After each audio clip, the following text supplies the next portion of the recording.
Hello and welcome to Do It Yourself channel. Today I will show you where to find the option and how to change Braille keyboard layout in Motorola Edge 15 Neo phone. First of all, where to look for Braille options.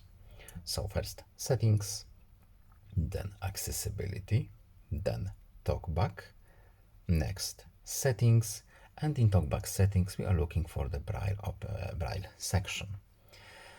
Now we need to open the Braille keyboard option, and here we have our layout. So adapt to how you hold the device. By default, we have the adapt how to hold the device option, but we can change it to the screen away mode on or